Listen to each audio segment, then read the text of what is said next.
ఎదుటివారు మిమ్మల్ని పొగుడుతున్నప్పుడు అందులో అబద్ధముందా నిజముందా, విమర్శిస్తున్నప్పుడు నిజముందా అబద్ధముందా అనే విషయాన్ని తెలుసుకోండి.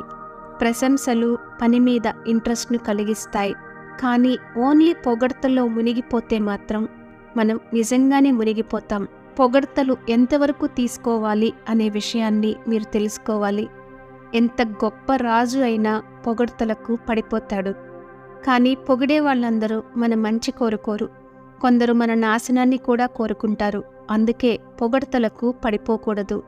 విమర్శలను కూడా సరిగ్గా తీసుకోవాలి.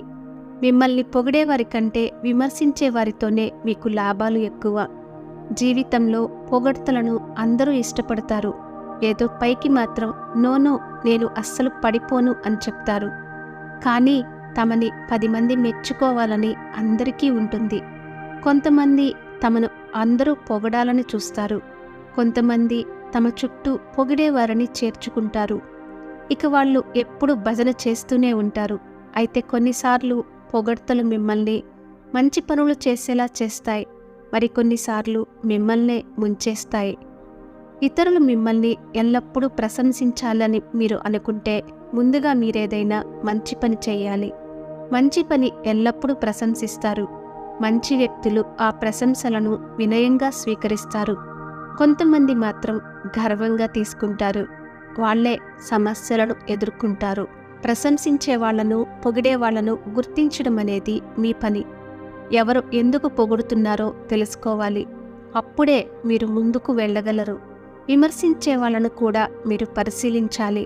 మీ ఎదుగుదలకు ఉపయోగపడేది విమర్శలే. ప్రశంసలు అందుకున్న వ్యక్తికి ప్రోత్సాహాన్నిస్తుంది. అయితే తప్పుడు ప్రశంసలు అజాగ్రత్తపరుడిగా, బలహీనపరుడిగా చేస్తుంది. పొగడ్తలకు దూరంగా ఉండాలి. ప్రశంసలను తెలివైన వ్యక్తి వినయంగా స్వీకరిస్తాడు. అదే ప్రశంసలు మూర్ఖుడిని గర్విగా తయారు చేస్తాయి. పొగడ్తల్లో దాగి ఉన్న అబద్ధాన్ని, విమర్శల్లో దాగి ఉన్న నిజాన్ని ఎవరు తెలుసుకుంటారో వాళ్లే ముందుకు వెళ్తారు.